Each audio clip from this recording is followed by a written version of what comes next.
Hello guys, welcome to our YouTube channel vision learning point.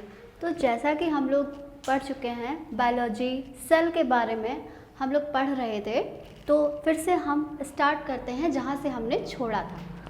तो cell पढ़ रहे थे हम लोग और हम लोगों ने देखा था कि सेल क्या है।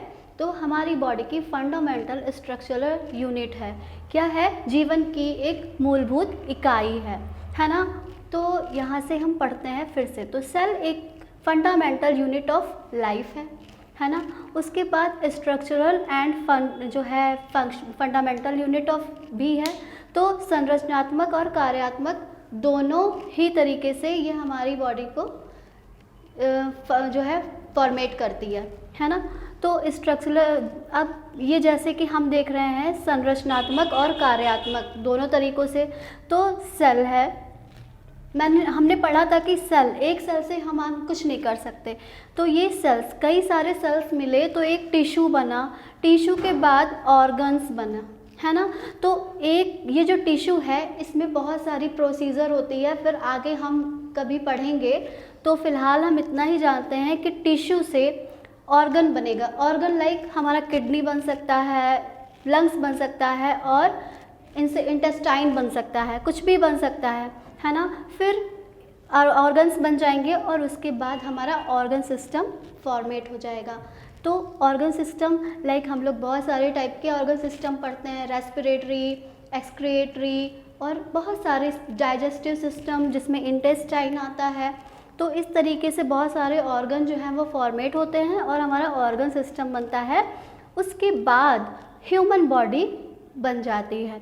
तो धीरे धीरे धीरे ये स्ट्रक्चर होता है हमारा सेल का, है ना। अब ये फंडामेंटल किस तरीके से है, ये तो हो गया स्ट्रक्चरल। फंडामेंटल इससे है कि जो है हमने पढ़ा था कि न्यूरॉन जो है वो लंबी एक सेल होती है, सबसे लंबी सेल होती है ह्यूमन बॉडी में, है ना। तो उसके बिहाफ पे हम देखें तो न्यूरॉन ही हमारे शरीर को जो है वो साइन भेजता है कि अब हमें प्यास लगी है, या अब कि मुझे चोट लग गई, या मैंने कोई गर्म कप छू लिया, इस तरह से कुछ भी, तो वो न्यूरॉन वर्क करता है। तो इस तरीके से ये कार्यात्मक इकाई भी हो जाती है। तो ये अब हम समझ चुके हैं कि जो सेल होती है वो संरचनात्मक और कार्यात्मक इकाई कैसे है ना। तो अब हम ये देखते हैं कि सेल जो है वो रॉबर्ट हुक ने सबसे पहले खोजी थी। ये हमने पढ़ा था। कहाँ और कैसे खोजी थी इन्होंने? डेड सेल जो है वो सबसे पहले खोजी थी, डिस्कवर करी थी। इन्होंने कॉर्क सेल में डिस्कवर की थी। कॉर्क सेल जो बहुत बड़े बड़े ट्रीज़ होते हैं, प्लांट तो नहीं कह सकते, जो ट्रीज़ होते हैं उनमें जो काली काली परत आसपास लगी होती है, जिसको हम छील लेते हैं, उसको बालते हैं, कभी कभी हम स्किन इन्फेक्शन के लिए उसको यूज़ कर सकते हैं, बहुत सारे मेडिसिनल यूजेस उसके होते हैं। तो वो होती है कॉर्क सेल, उसको हम निकाल लेते हैं, फिर उसके बाद हमको एक नीट एंड क्लीन जो है लेयर मिलती है ना। तो वो होती है कॉर्क सेल, और वो लिविंग नहीं होती है, वो डेड होती है। जैसे हमारी कभी स्किन इन्फेक्शन हो जाता है, या कभी कभी नॉर्मली हमारी स्किन थोड़ा सा ऐसा लगता है कि मॉइस्चर नहीं है, वो डेड हो चुकी है। तो सेम लाइक प्लांट्स में भी वैसा ही हम पा सकते हैं, इवन पाते हैं। तो वो कॉर्क सेल हो गया, ठीक है ना। कॉर्क सेल डेड सेल होती है, जिसमें रॉबर्ट हुक ने 1665 में सेल को डिस्कवर किया था, ठीक।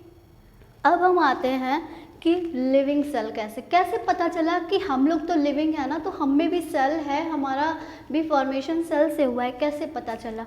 तो ये कैसे पता चला? जब एंटोनी वॉन ल्यूवेनहॉक जी आए, है ना, तो उन्होंने तालाब के पानी में देखा, ठीक है ना। वो तालाब के पास गए और उन्होंने देखा, तालाब में पानी पीने के लिए वो गए थे, पर उन्होंने देखा वहाँ पे कुछ छोटा सा पानी में पाया जा रहा था। अब वो उस समय उनको नहीं पता था कि वो क्या है, वो कण है, वो बैक्टीरिया है, वो वायरस है, उस समय उनको कुछ भी क्लियर नहीं था। फिर उन्होंने देखा वो कि पास जा कर के, तो कुछ छोटे से एनिमल लाइक स्ट्रक्चर थे वो, जो चल रहे थे, मतलब मोटिव फॉर्म में थे वो, है ना। तो मोटिव फॉर्म में थे, तो उन्होंने उसको देखा, उस पर थोड़ा बहुत विचार विमर्श किया, मीन्स स्टडी की। तो उन्होंने उस पर स्टडी करने के बाद उसको एनिमेकुला कहा, एनिमेकुला कहा, ठीक है। क्या कहा? एनिमेकुला। एनिमेकुला इसलिए कहा क्योंकि उस समय उनको कोई परफेक्ट नाम नहीं पता था, उनको नहीं पता था कि ये एलगी है या वायरस है या प्रोटोजोआ है, कुछ क्या है, वो काफ़ी स्टडी करने के बाद पता चला। आफ्टर दैट क्या हुआ, उन्होंने पाया कि इसमें तो बैक्टीरिया भी है ना, बैक्टीरिया भी हमारे इस पॉन्ड में पाई जा रही है, पॉन्ड वाटर में। उसके बाद उन्हें खैर हमें बैक्टीरिया मिल गया, किसके थ्रू मिल गया? एंटोनी वॉन लीवेनहॉक जी के द्वारा।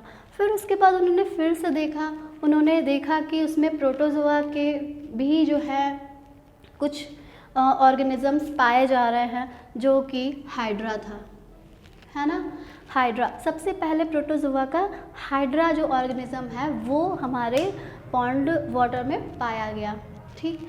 अब ये तो हो गया लिविंग सेल्स कैसे। और नॉर्मली अगर हम बात करें कि लिविंग सेल्स कैसे क्या, तो हम सब ने इसके बारे में पढ़ रखा है। इवन अगर आप लोगों ने 12th वगैरह में बायो पढ़ी है तो आप लोगों ने ज़रूर वो जो है प्याज की झिल्ली निकालने वाला जो प्रैक्टिकल होता है वो ज़रूर किया होगा, मोस्टली सब करते हैं। तो उसमें हमें कुछ इस तरह की सेल्स दिखती हैं, जो पील ऑफ अनियन होता है उसमें कुछ हम इस तरीके की सेल्स देख सकते हैं, है ना। तो वो प्रैक्टिकल आपने अगर किया होगा तो आप उसके बारे में जानते हैं होंगे, अगर आपने नहीं किया है तो मैं आपको बता रही हूँ, आप देखिएगा उसको कभी। बहुत छोटा छोटा सा ऐसे तो आपको दिखाई देगा बिना माइक्रोस्कोप के, पर अगर हम बात करें एंटोनी वॉन जी की तो इन्होंने नॉर्मल माइक्रोस्कोप से ये सारी चीज़ें उस समय बताई थी। तब हमारे पास इतना डिजिटलाइजेशन और इतना एडवांसमेंट टेक्नोलॉजी नहीं था, तब उन्होंने ये बैक्टीरिया और ये सारी चीज़ें खोज ली थी, है ना। तो ये हो गया एंटोनी वॉन जी का थोड़ा सा लिविंग सेल्स का जो भी था। तो अब हम बात करते हैं कि धीरे धीरे सारी चीज़ें मॉडर्न होती गई भाई। सबसे पहले डेड सेल्स फाइंड की गई, उसके बाद जो है लिविंग सेल पाई गई, डिस्कवर की गई। फिर अब आए उन्होंने स्वान, है ना, स्वान साइंटिस्ट आए, उन्होंने और साइटोलॉजी को मॉडर्न तरीके से एक्सप्रेस करने का सोचा। तो है ना, उन्होंने और भी ज़्यादा एक्सप्रेस किया, इन्होंने सेल थ्योरी भी दी, ठीक ना, और इन्होंने बुक भी लिखी द सेल। तो अगर हम सेल के बारे में बात करने लग जाएं तो फिर बहुत बड़ा टॉपिक हो जाएगा सेल, है ना। तो इसलिए इन्होंने एक बुक भी लिखी द सेल, और इन्होंने जो है सेल थ्योरी भी दी, जिसमें हमको पता चल सकता है कि हमारी सेल किस तरीके से फंडामेंटल और स्ट्रक्चरल जो है वो वर्केबल है ना। तो अच्छा, अभी तक हम लोगों ने ये तो पढ़ लिया कि इंटरनेशनल लेवल पे जो साइंटिस्ट हैं सेल वगैरह के सेल के, तो उन्होंने क्या किया, है ना। तो अब हम पढ़ते हैं इंडिया में किसने सेल के बारे में हमें बताया, इंडिया में किसने डिस्कवर किया। तो इंडिया में डिस्कवर किया डॉक्टर अरुण कुमार शर्मा जी ने, ठीक है ना।